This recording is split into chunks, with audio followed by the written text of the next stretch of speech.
Remember geometry class? Ugh. Angles, arcs, triangles.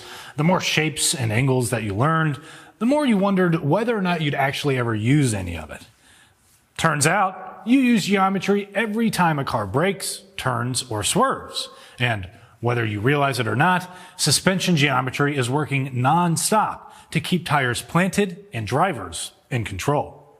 Let's talk more about how suspension geometry works next.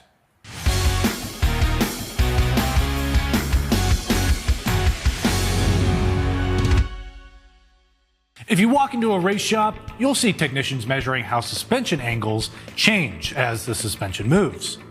They're looking at things like bump steer and camber gain, because those changing angles affect how the car turns, how stable it feels, and how fast it gets around the track.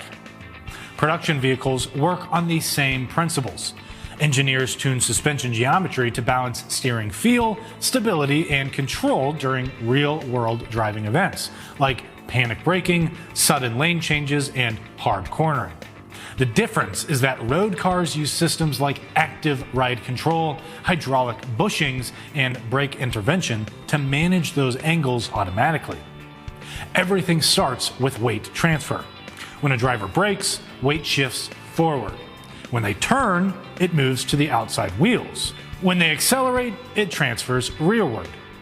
As the body moves, the suspension compresses and extends, and that movement changes camber, caster, and toe. This is why alignment angles are not static. What you see on the alignment rack is only a snapshot. Once the vehicle is moving, those angles influence each other, and suspension flex or worn components can exaggerate the changes.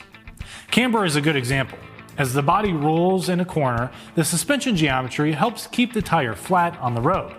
But if ride height is wrong or components are worn, that camber change can reduce grip and increase stopping distances. Caster plays a role too. During braking, changes in frame angle affect steering effort and feedback. That's something drivers feel immediately. What this means for your shop is simple. Suspension geometry tells a story. If ride height is off, bushings are soft, or shocks are worn, the geometry will show it. Catching those issues during an alignment prevents poor handling and avoidable comebacks. For more tire and service videos, don't forget to follow us on Instagram, Facebook, and subscribe to our YouTube channel. I'm Christian Hinton, coming to you from the Tire Review Continental Tire Garage Studio at Babcock's Media. Thanks for watching.